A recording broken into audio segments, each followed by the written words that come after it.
Et je suis très heureuse, comme tous les ans, que nous puissions nous retrouver aujourd'hui ici pour la cérémonie de remise des 2 prix de thèse de l'Institut du genre, qui est vraiment un moment absolument essentiel pour nous, qui effectivement rythme notre année, là, qui couronne l'année. Ça faisait longtemps qu'on n'avait pas réussi à le tenir en décembre, donc là on est d'autant plus heureux de pouvoir le faire.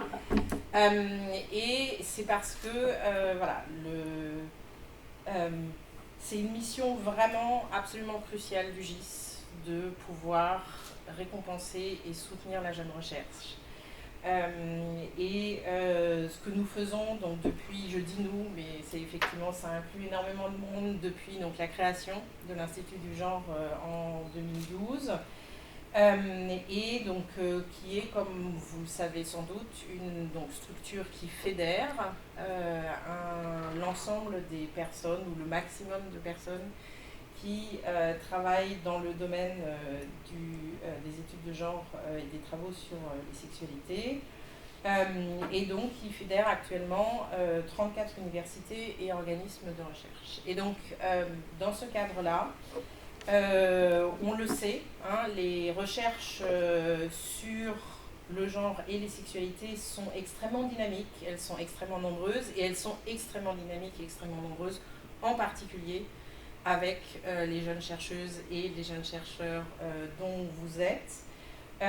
Et que du coup, ces thèses que nous avons, enfin que le Conseil scientifique a examinées chaque année, donc suite à l'appel à candidature, donc qui couvrent effectivement une grande diversité de disciplines, d'approches, voilà, cette année aussi, de nouveau avec des exemples de recherche-action ou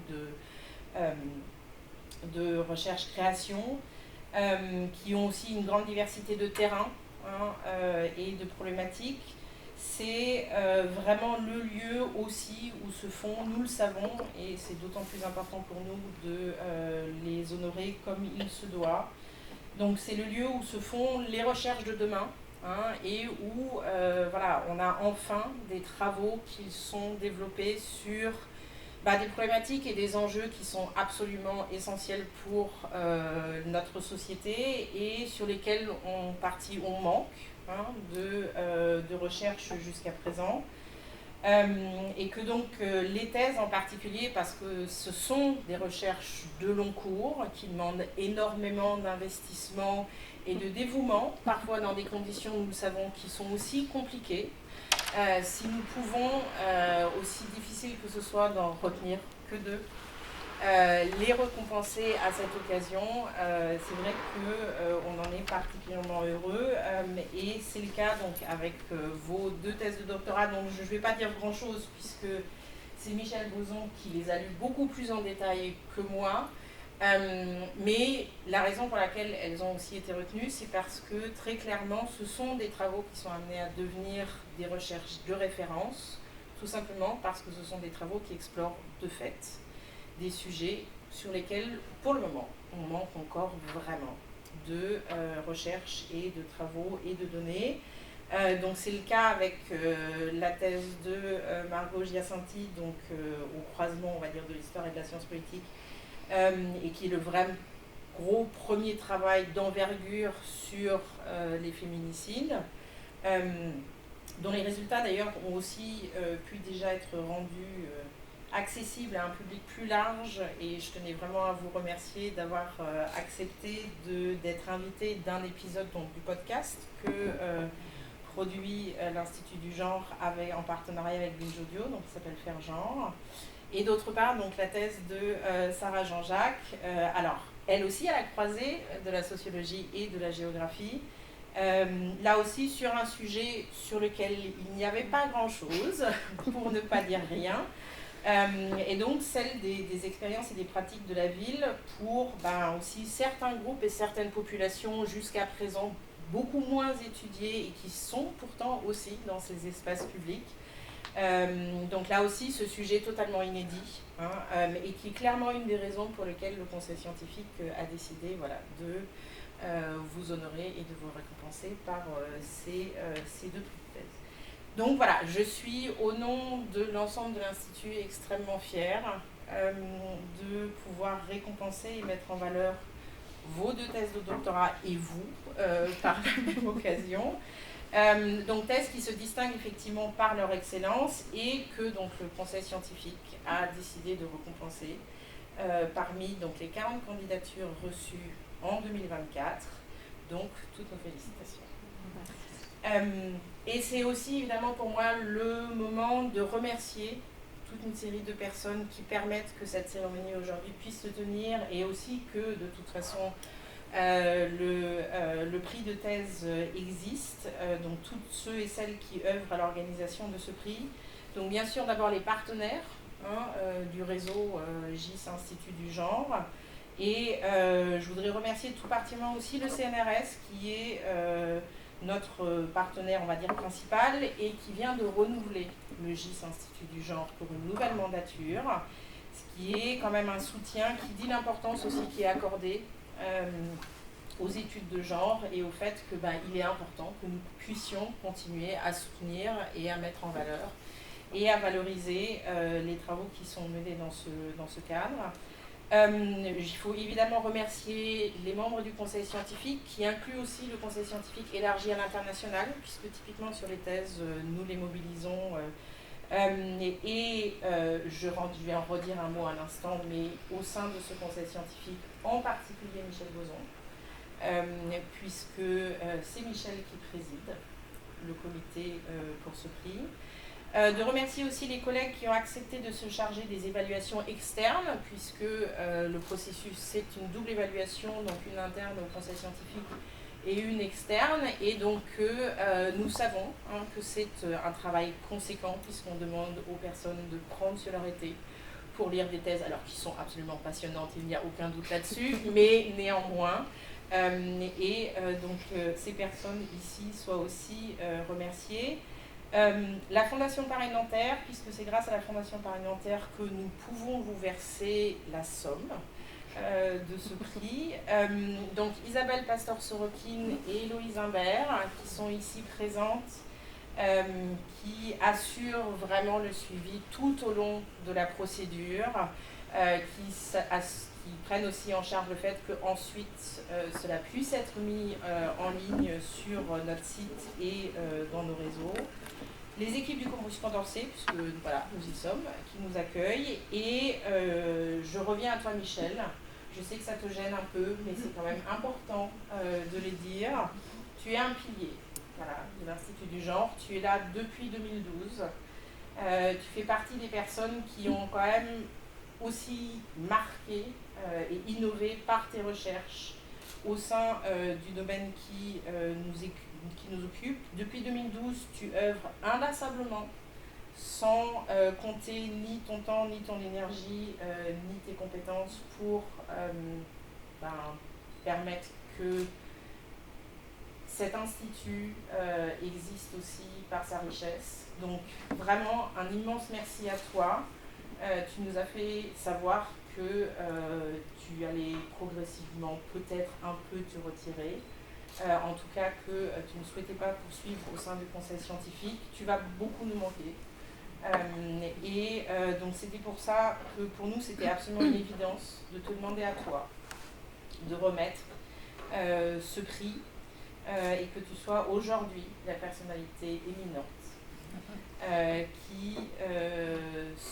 qui élue ces thèses et qui en dise quelques mots. Donc vraiment en mon nom et en nom de, je sais, de tous les collègues, je voulais vraiment très chaleureusement te remercier pour toutes ces années.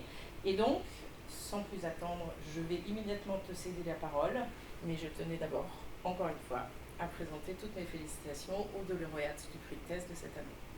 Merci.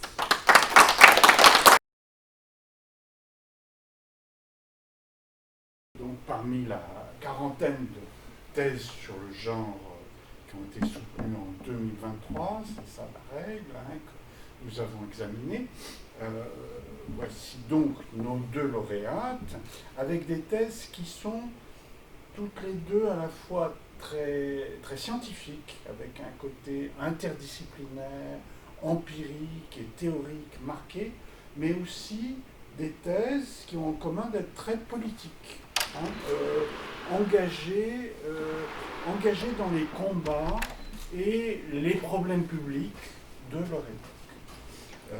Sont les thèses que nous aimons, des recherches qui n'oublient pas que les études de genre viennent du mouvement social, féministe et LGBT, et en retour, c'est la logique, le nourrissent, et nourrissent le débat public à travers la recherche, et font croître la réflexivité sociale et politique d'ensemble.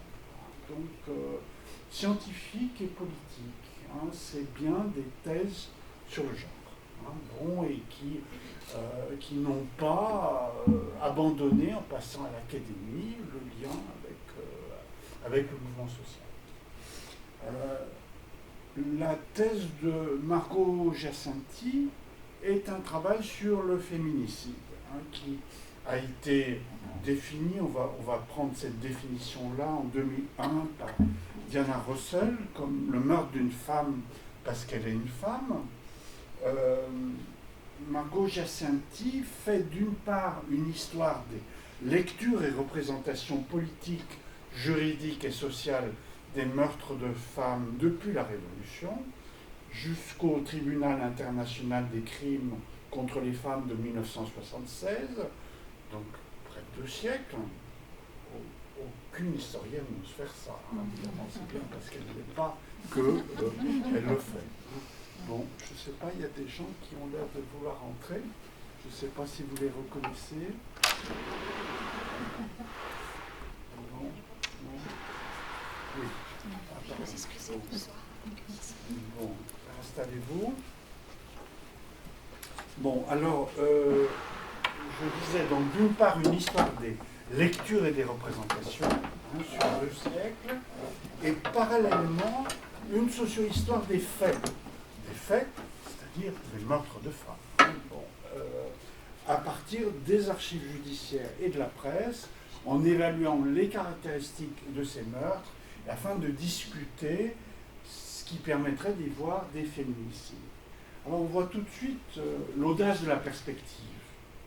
Un problème public du féminicide n'a été formulé, de façon d'ailleurs relativement restreinte en France, qu'à partir des années 2010, tardivement par rapport aux États-Unis et à l'Amérique latine, parce qu'il a fait ce petit chemin pour venir chez nous.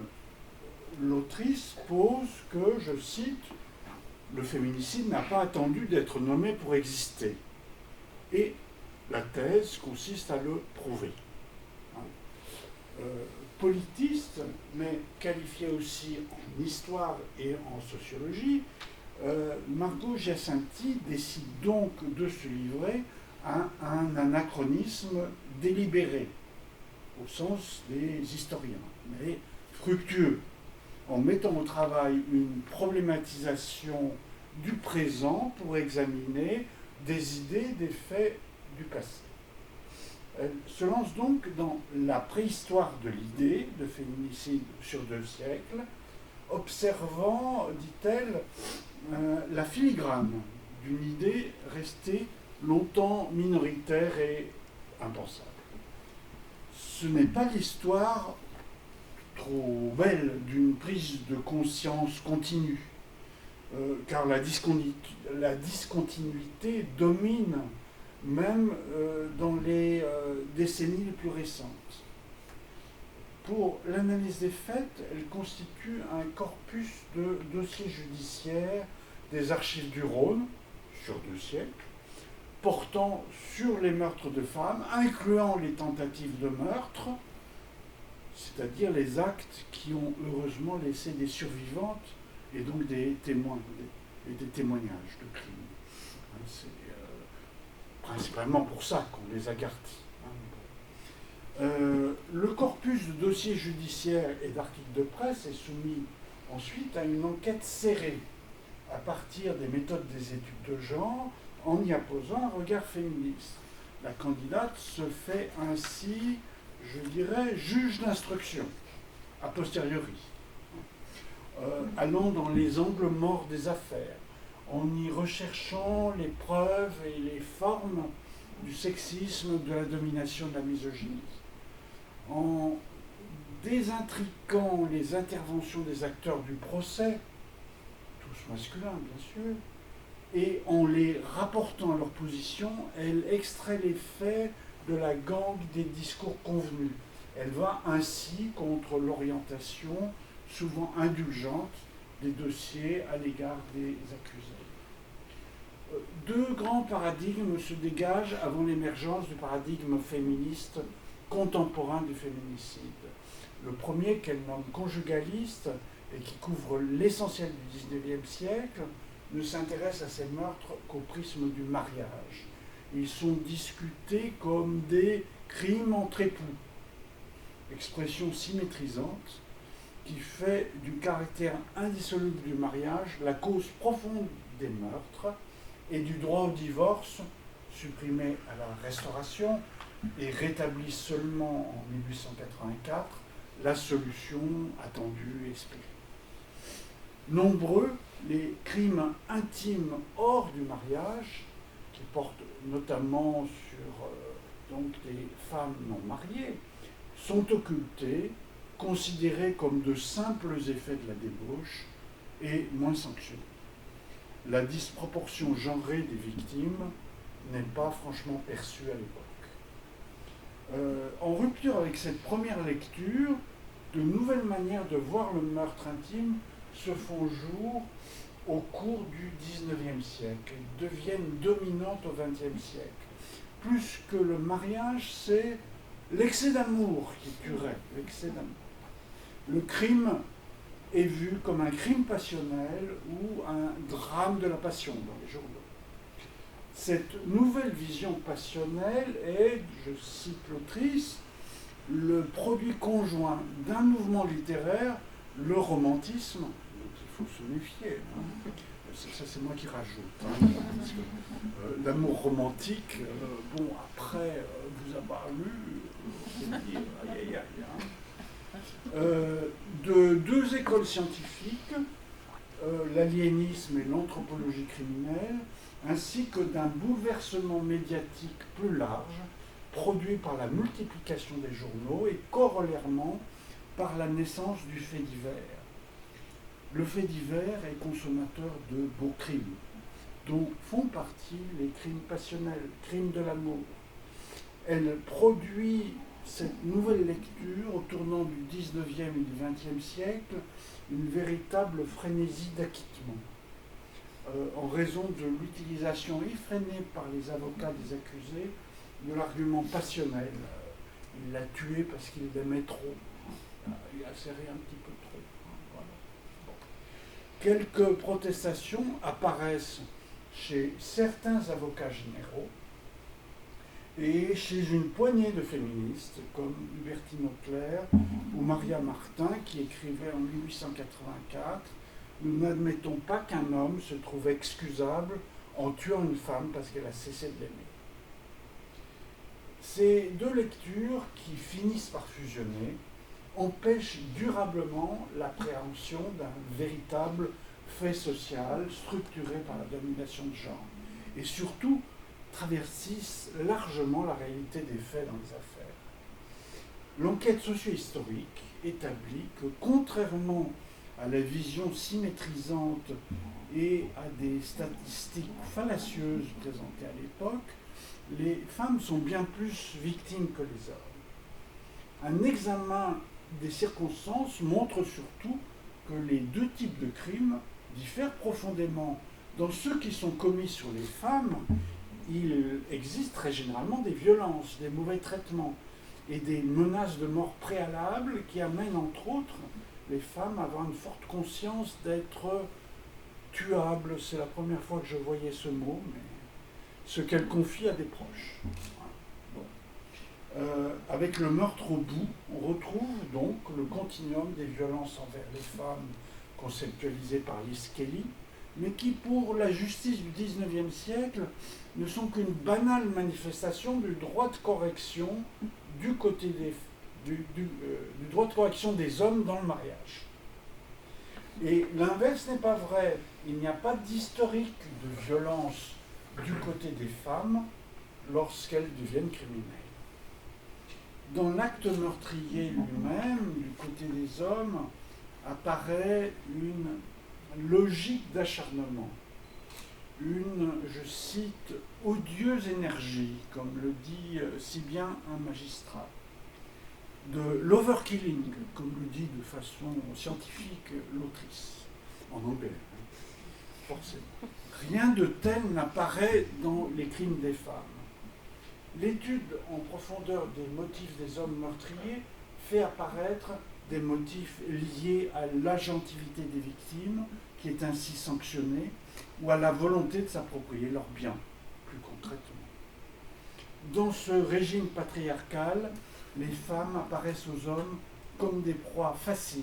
Les agresseurs projettent sur elles une vulnérabilité, pas toujours si réelle, mais qui peut s'imbriquer à d'autres rapports de domination, d'inégalité, âge, handicap, santé. Ce scénario pour les femmes dans des couples mariés se retrouve pour des meurtres intimes de femmes hors du mariage, ou les meurtres accompagnant le vol, voire les viols meurtriers, ou les femmes assassinées parce qu'elles aident d'autres femmes. Aussi cette logique du féminicide. Si je compte bien, mais je ne suis pas sûr, il y a d'ailleurs plus de meurtres de concubines au XIXe siècle que de meurtres de femmes mariées. Le concubinage est, dit l'autrice, porteur d'une liberté équivoque pour les femmes au XIXe siècle. Il repose souvent sur des promesses de mariage faites par des hommes, promesses qu'ils ne tiennent pas ou ne peuvent pas tenir et qui peut les amener à tuer des femmes qui veulent leur rappeler, notamment lorsqu'elles sont enceintes. Bon, je pourrais continuer longtemps, mais j'espère avoir donné un aperçu suffisant de l'extraordinaire richesse de cette thèse, qui est un modèle du genre par sa construction interdisciplinaire, sciences politiques fondamentalement, mais s'appuyant sur un matériau historique et juridique d'une ampleur chronologique rare et sur une conceptualisation plus sociologique de la violence de genre. Margot Giacinti contribue ainsi, par sa recherche, à donner droit de cité à la nouvelle notion politique de féminicide en l'ancrant dans la profondeur historique. La thèse de Sarah Jean-Jacques est tout aussi politique dans sa perspective. Mais plutôt que sur l'histoire, elle s'appuie sur la géographie sociale et la sociologie urbaine avec un zeste de psychologie sociale, et ce, dans une perspective intersectionnelle, ce qui était aussi le cas de la première thèse, afin d'aborder l'expérience qu'ont les lesbiennes des espaces publics urbains. Le projet de thèse s'inscrit tout d'abord dans le contexte des préoccupations politiques affichées de la mairie de Paris sur le droit à la vie. Bon, quand on aurait un représentant de la mairie de Paris, bon, oui, j'espère qu'on enregistre.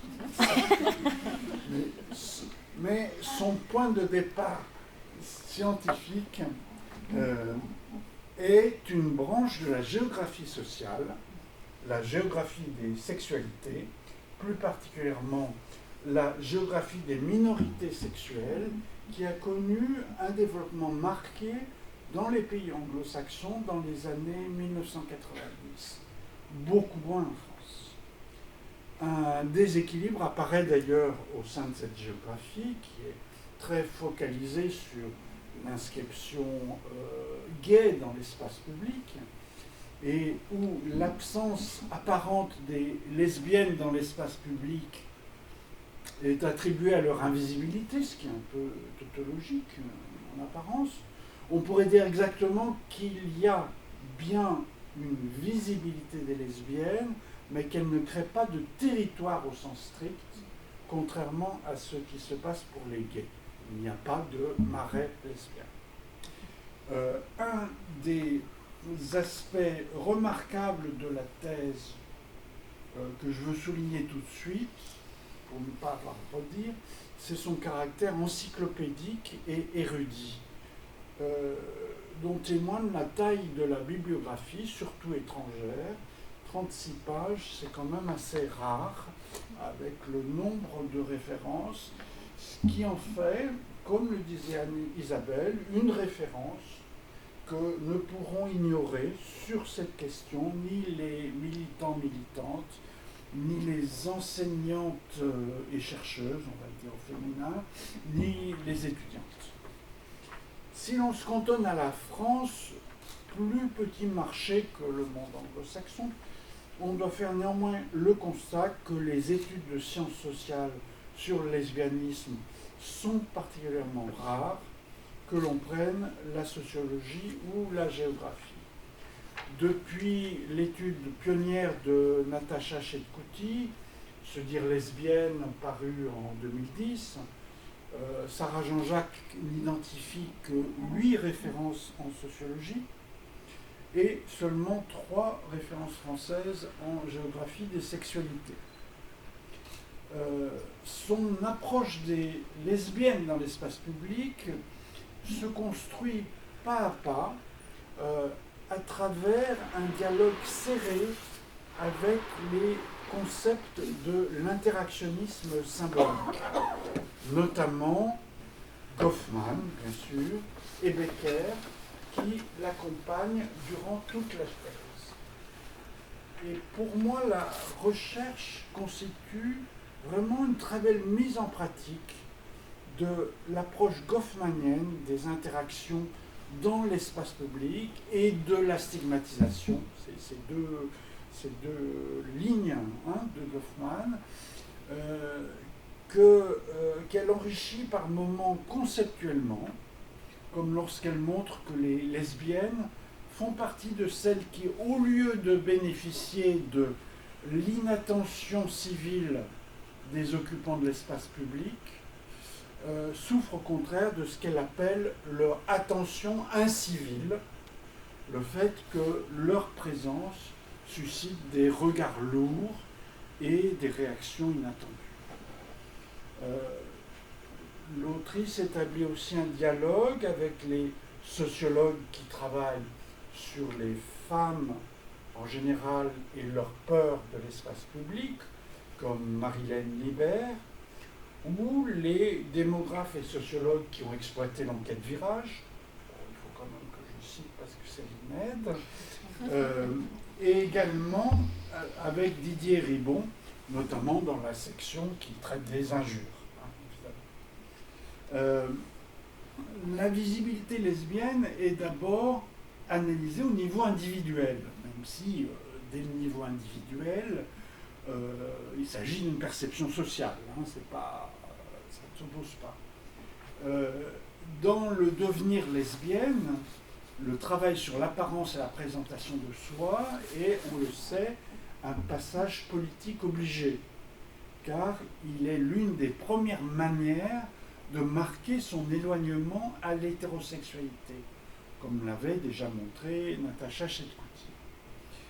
Sarah Jean-Jacques approfondit la question en proposant les concepts de marqueurs de lesbianité et de halo de lesbianité pour décrire les aspects physiques, esthétiques et symboliques des lesbiennes visibles, c'est-à-dire celles qu'on reconnaît quand elles sont seules. Les cheveux courts, par exemple, sont un des marqueurs qui ouvrent la voie à d'autres. Au point de vue vestimentaire, les lesbiennes en France, on sait, privilégient le look androgyne et unisexe pour sortir des stéréotypes du féminin. S'y ajoute un certain nombre d'accessoires, comme les fameuses Doc Martens. Pourtant, un tiers seulement des femmes interrogées se disent visibles quand elles sont seules. La question de la visibilité est au contraire massivement posée lorsque les lesbiennes se présentent en couple. En couple de même sexe, évidemment. couples de même sexe dans l'espace public, notamment lorsqu'elles se donnent des marques d'affection, s'embrassent ou simplement se tiennent par la main. Mais bon, beaucoup d'autres marques d'affection existent, hein, se toucher les cheveux, le coming out des lesbiennes n'est ainsi pas seulement une question de dire, mais aussi une question de laisser voir. Hein, bon, alors qu'on se représente souvent le coming out pour je dis que je suis, mais bon, dans ce cas, il s'agit de laisser voir ou d'accepter de laisser voir que l'on est. Hein. C'est un enjeu spatial et collectif. Chaque couple doit déterminer quand, de quelle manière et face à qui avoir des gestes d'affection en public, ou plutôt s'autoriser à en avoir. L'amour est ici très politique, ce qui me rappelle une inscription que j'avais photographiée sur un mur. Chaque baiser lesbien est une révolution. L'autrice montre néanmoins que la visibilité des couples lesbiens est parfois aléatoire en fonction des caractéristiques des partenaires. Les partenaires racisés, par exemple, peuvent ne pas être perçus comme des lesbiennes en fonction du stéréotype très général, déjà relevé par Salima Amari, selon lequel il n'y aurait pas de lesbiennes noires ou maghrébines. Alors pourquoi la visibilité des couples lesbiens auprès d'inconnus dans l'espace public est-elle un enjeu aussi fort? Cela tient à ce que leur présence physique, leur présence visible, provoque des réactions fortes. Une des raisons apparaît nettement dans la partie de la thèse qui analyse les injures recueillies par l'Observatoire de la lesbophobie. La position particulière des lesbiennes dans la ville tient à ce qu'elles peuvent être interpellées simultanément par le biais d'insultes qui les visent en tant que femmes, bon, classique salope, connasse, ou en tant que lesbiennes. Les insultes des femmes, les insultes des hommes aux couples lesbiens sont, pour une part d'entre elles, comme le remarque bien Sarah Jean-Jacques, une forme d'outing. Par exemple, sous la forme salguine, ou bien vous êtes lesbienne, c'est ça. Ça se voit, mais il faut le dire à tout le monde. C'est ça exactement l'outing. À l'égard de femmes dont le crime principal est de défier la dépendance envers les hommes qu'on attend des femmes, en montrant clairement qu'elles n'ont pas besoin d'elles. Et presque toutes les insultes sont liées à cet aspect-là. Il en résulte que pour toutes les lesbiennes en couple, la rue est un endroit d'hypervigilance qui les pousse à examiner en permanence si la situation permet ou non d'avoir des gestes d'affection avec sa partenaire. Sarah Jean-Jacques décrit avec précision, à partir de ses entretiens, ce qu'elle considère être une disposition des lesbiennes, au sens bourdieusien, le réflexe de balisage, hein, c'est l'expression, bon, j'ai l'impression qu'elle l'a créée elle-même, je n'ai pas l'impression que ça vienne d'un autre auteur, le réflexe de balisage qui s'effectue inconsciemment à chaque instant dans l'espace public, y compris les transports, en repérant des indices tirés de l'environnement extérieur, comme les personnes co-présentes, les groupes d'hommes, le contexte, le type d'espace, l'odeur, alcool, herbe, urine, le moment de la journée, le quartier, etc. Les femmes parlent de scanner, checker, balayer. C'est un savoir-faire stratégique obligé qui produit une subjectivation particulière chez les lesbiennes. La thèse ne porte pas seulement sur la lesbophobie. je dirais qu'elle analyse très généralement et très finement le lesbianisme dans toutes ses manifestations publiques.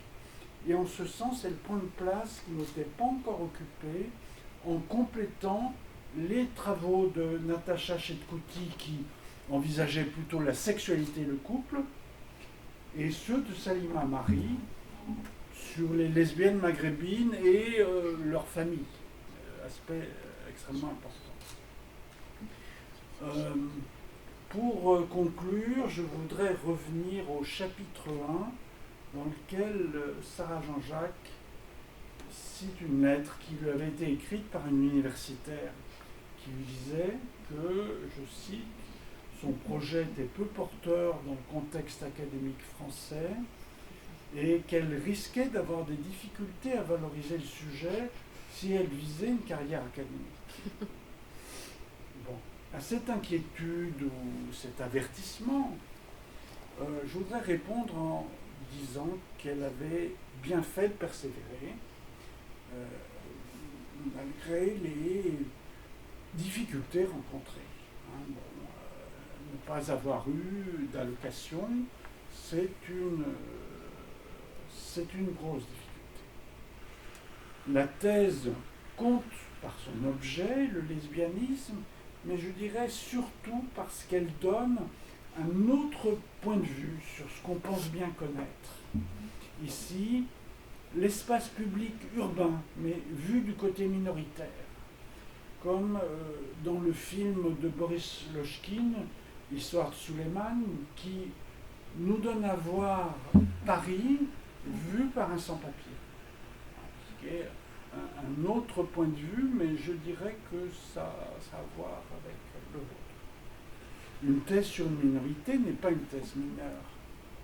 Plus qu'une recherche militante, j'y vois une forme de recherche-action précise et minutieuse dans l'analyse qui produit des données empiriques de poids en inventant des concepts nouveaux et qui devrait devenir un classique sociologique sur l'espace public.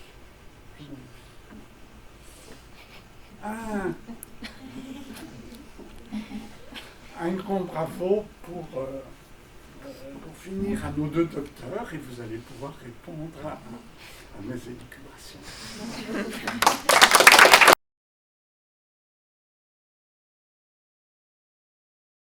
Lorsque j'ai débuté ma thèse en 2015, je souhaitais travailler sur un angle mort de la littérature scientifique, celui des violences faites aux lesbiennes.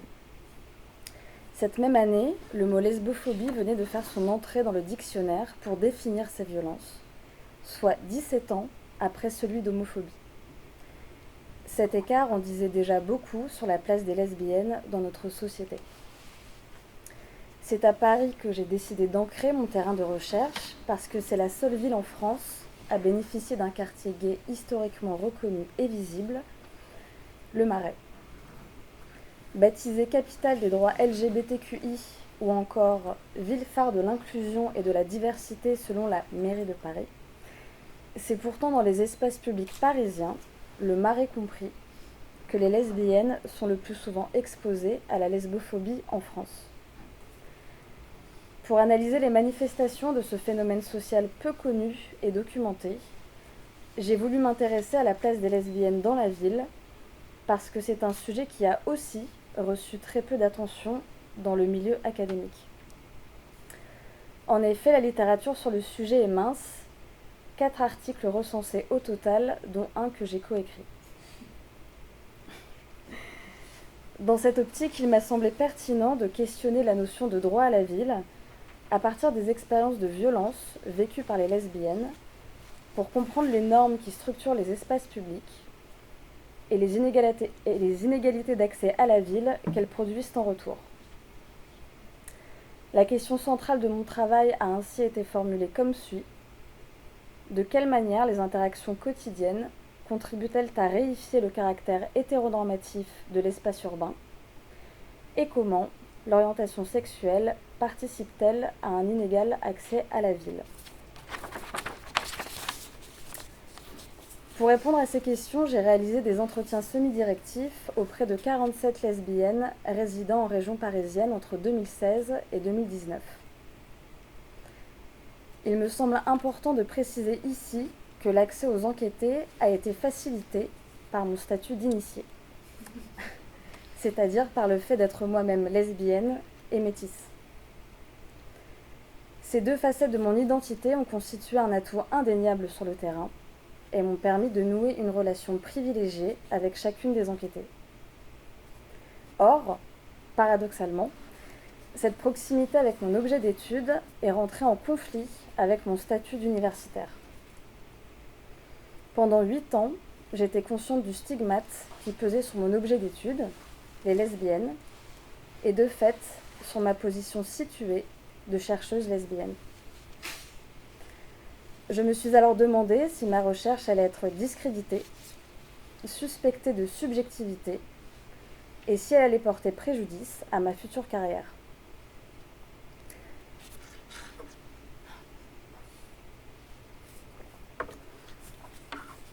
C'est la raison pour laquelle j'ai longuement hésité avant d'intégrer les témoignages de l'Observatoire de la lesbophobie et que j'ai présenté cette structure associative que j'ai moi-même cofondée avec autant de discrétion dans mon manuscrit. Pourtant, ces témoignages m'ont permis de contourner l'une des limites de mon terrain, celle de l'oubli des agressions vécues par mes enquêtés. Ils ont été indéniablement précieux pour comprendre les ressorts et les contours de la lesbophobie. Les données empiriques issues des entretiens que j'ai réalisés et celles provenant de ces témoignages m'ont permis tout d'abord de proposer un nouveau paradigme pour appréhender la dimension spatiale du coming out. Alors que le coming out a toujours été analysé sous sa seule dimension langagière, comme acte de langage, le couple comme marqueur de visibilité lesbienne m'a permis d'appréhender la gestuelle amoureuse comme une manière de sortir du placard dans la ville hétéronormée. Dans les espaces publics, ce n'est pas tant la question du dire qui se pose, mais celle du laisser voir et de l'exposition qui entre en jeu. J'en ai ainsi déduit que les lesbiennes ne se dévoilent pas n'importe où, n'importe quand et en face de n'importe qui. À partir des expériences des couples visibles, ceux qui se tiennent la main ou échangent un baiser en public, j'ai pu identifier les formes spécifiques de violence auxquelles les lesbiennes sont exposées à Paris. Le harcèlement quotidien des couples se situe au croisement de différents rapports de pouvoir qui viennent autant sanctionner leur écart aux normes de genre que leur refus de la contrainte à l'hétérosexualité. J'ai pu ainsi établir une typologie rigoureuse des insultes lesbophobes. Parmi elles, les insultes hypersexualisées visent principalement les couples et ont pour particularité de renvoyer les lesbiennes à leur sexualité en les réduisant à des objets sexuels à disposition des hommes, tout en effaçant paradoxalement la notion même de couple. Cette catégorie d'insultes est emblématique de la lesbophobie, et c'est par son biais que j'ai pu proposer une réflexion à rebours des données existantes sur ce phénomène social. La lesbophobie n'est pas, contrairement à ce que l'on dit très souvent, une addition du sexisme et de l'homophobie, mais bien l'expression de l'articulation de différents rapports de pouvoir que sont le sexisme et l'hétérosexisme.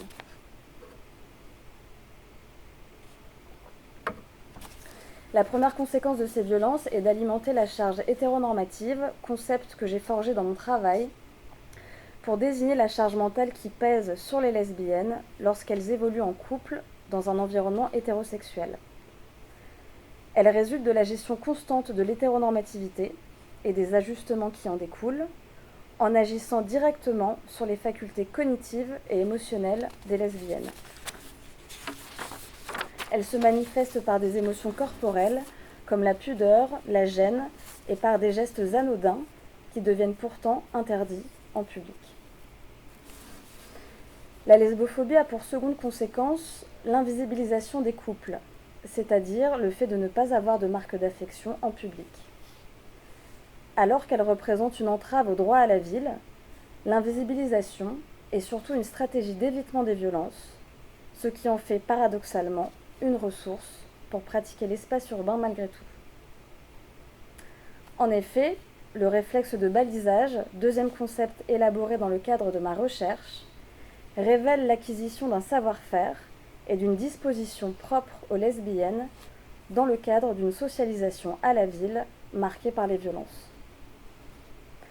Cette gestion stratégique du stigmate est une pratique quotidienne qui permet de valider ou non une possible gestuelle amoureuse en public.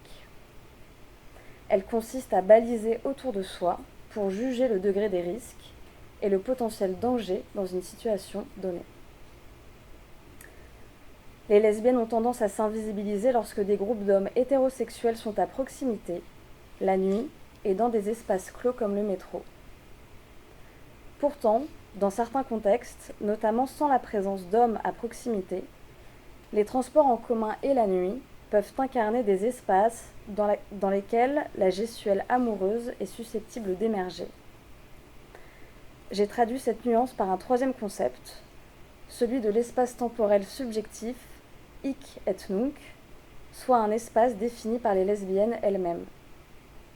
Autrement dit, la visibilité du couple dépend davantage des circonstances du moment, de l'ici et maintenant. Cette connaissance aiguisée des contextes, des situations dans la ville est révélatrice des marges de liberté que les lesbiennes s'octroient malgré tout pour s'approprier les espaces publics et négocier leur place à Paris.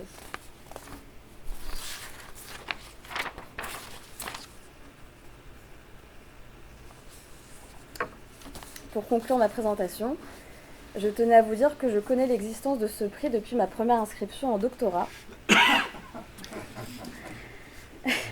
Je savais que je proposerais ma candidature une fois la soutenance passée. Je peux même dire que c'est le prix que je convoitais. J'en ai rêvé tout en sachant qu'un objet d'étude aussi marginal que le mien faisait face au rempart académique. Aujourd'hui, presque 10 ans après, c'est un signe de reconnaissance important qui contribue à la légitimité de mes travaux et qui me permet aussi de mettre à distance le stigmate qui a tant imprégné mon travail et avec lequel j'ai dû me débattre tout au long de ma thèse. C'est donc un prix qui répare, mais c'est aussi un prix qui acte symboliquement un pas vers la reconnaissance pleine et entière de la question lesbienne dans le milieu académique et au-delà. Pour toutes ces raisons, je tiens à remercier l'ensemble des membres du conseil scientifique de l'Institut du genre de m'avoir désignée colauréate de cette édition 2024.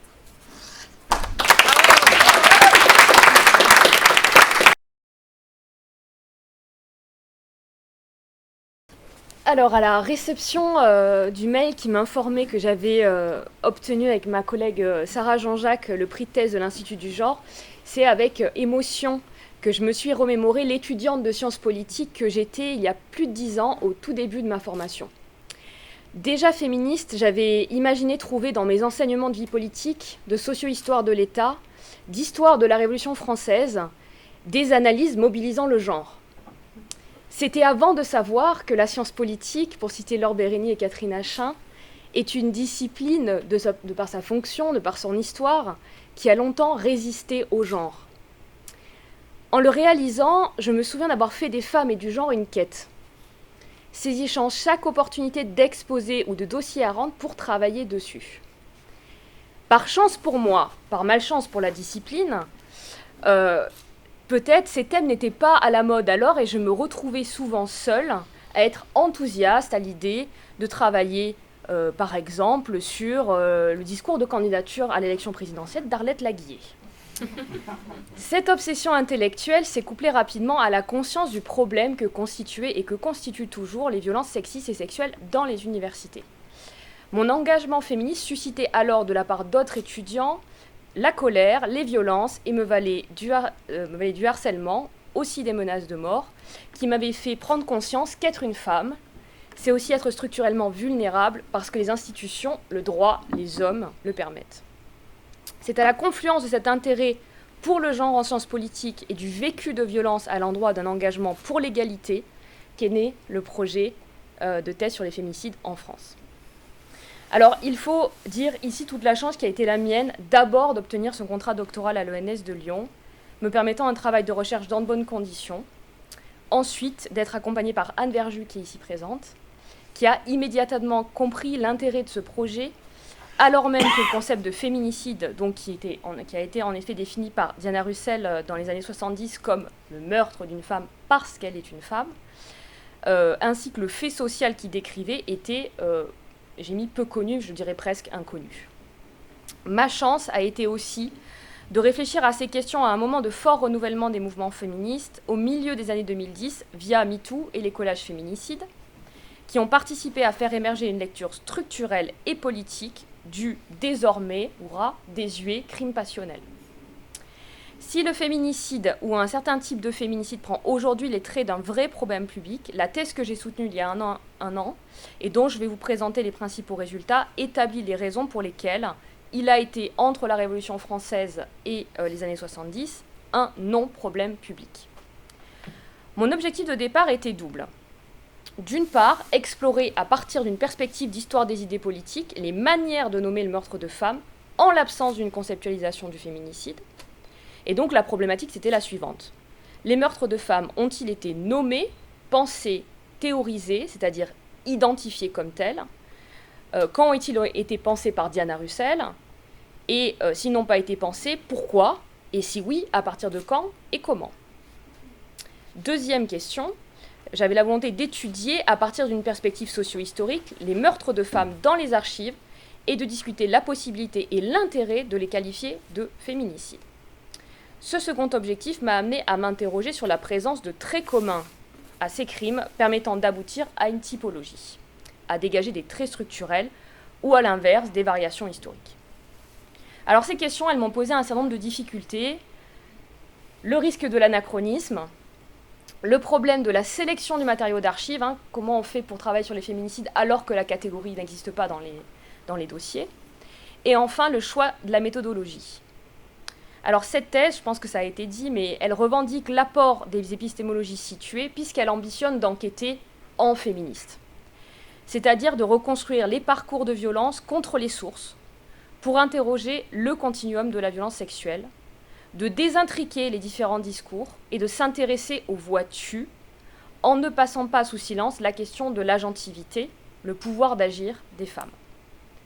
Tout en examinant les idées majoritaires produites sur le meurtre de femmes, je me suis essayée à documenter les non-idées, des idées plus minoritaires, notamment produites par des femmes et par des féministes. Et pour ce qui est de l'archive judiciaire, qui sont un matériau entièrement produit par les hommes, cette méthode m'a poussée à enquêter, pour reprendre donc les mots de Michel Rio-Tsarcé qui citait Carlo Ginzburg, à rebrousse-poil, à lire les témoignages à rebours des intentions de ceux qui les ont produits, seul moyen de tenir compte aussi bien des rapports de force que de ce qui leur est irréductible. Le premier résultat de cette thèse est de mettre au jour deux lectures du meurtre de femmes qui constituent pour moi de véritables paradigmes qui vont entraver finalement la possibilité de penser le féminicide. La première de ces lectures, elle est qualifiable de conjugaliste et elle s'étend sur la période de la fin de la Révolution jusqu'aux années 1884. C'est en effet au travers du mariage que les meurtres de femmes sont majoritairement appréhendés.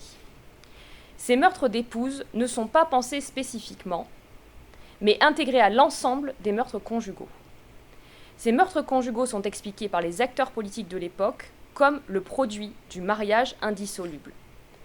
On tue parce qu'il est impossible de se séparer légalement de son conjoint en l'absence du divorce. En cherchant les voix dissonantes, on trouve cependant, par exemple chez Hubertine Auclair, des conceptions féministes du meurtre de femmes, alors des meurtres d'épouses battues, des morts de femmes qui auraient pu être évitables, et on trouve même le terme féminicide sous des graphies différentes avec une définition qui est encore peu stabilisée.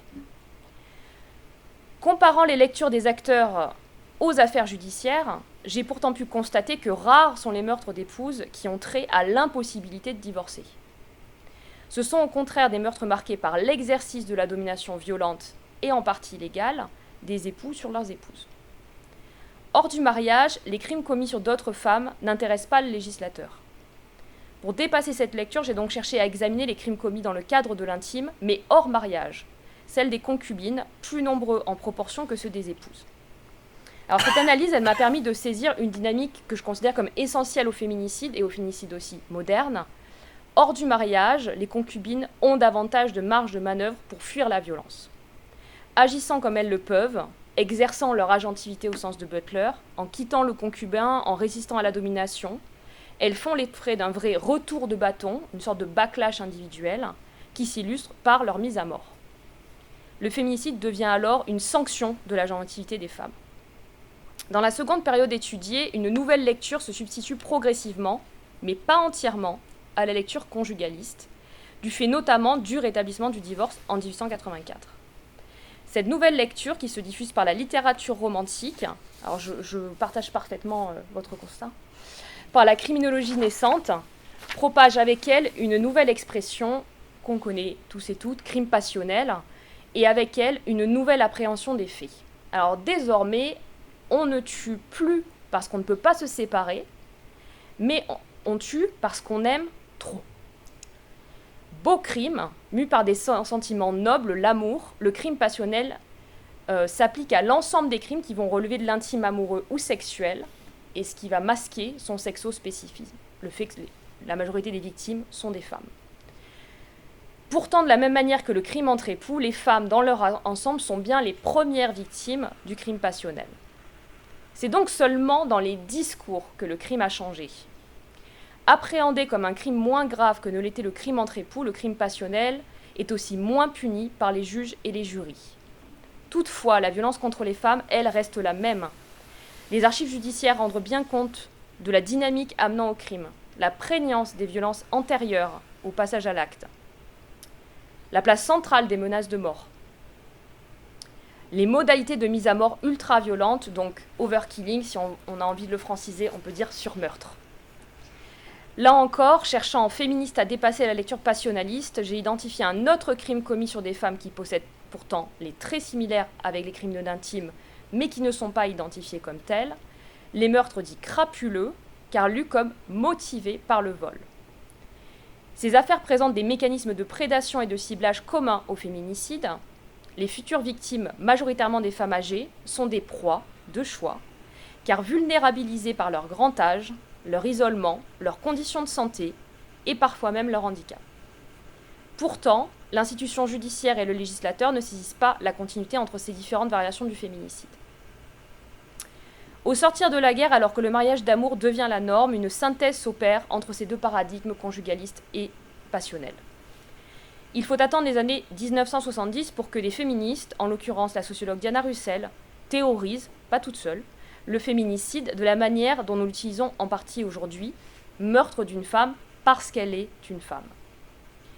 Une série d'une quinzaine d'entretiens sociologiques avec des militantes du mouvement de libération des femmes français, autrichiens, italiens, dans les années 70, m'a permis de mesurer combien ce travail ô combien précurseur de Diana Russell est arrivé dans un contexte qui, en France, tout du moins, rendait difficile son appropriation par les militantes, ce qui explique sa disparition des luttes féministes jusqu'aux années 2010. Ainsi, mon enquête m'a amené à conclure que le féminicide n'a pas attendu d'être nommé pour exister.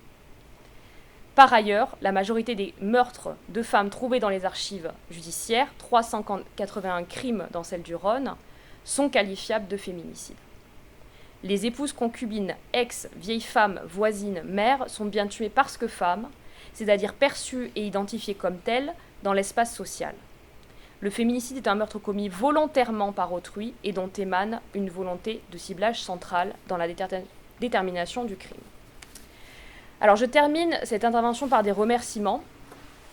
Les années précédentes, les lauréats et lauréates du prix de thèse mentionnaient déjà l'importance et l'intérêt du travail collectif dans la production de nos travaux doctoraux, notamment ceux qui, par le problème qu'ils posent ou le sujet qu'ils abordent, nécessitent systématiquement des renouvellements méthodologiques.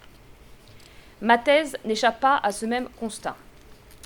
Je remercie donc toutes celles et ceux qui ont contribué à ce que la thèse existe, Anne Verju, ma directrice, les membres de mon jury de thèse, donc Claude Gaborio ici présente, mes relecteurs, mes relectrices, Louis Autin, Pauline Delage, Hélène Duffulévial, Vanina Mosiconacci, Camille Amidi, le réseau, le visage violence de genre, le chantier genre et politique du laboratoire Triangle, et sans oublier les salariés et bénévoles du planning familial du Rhône. Je remercie également l'Institut du genre et Michel Boson pour ce prix de thèse, prix que je dédie tout comme la thèse, à mes sœurs de sang et mes sœurs de lutte.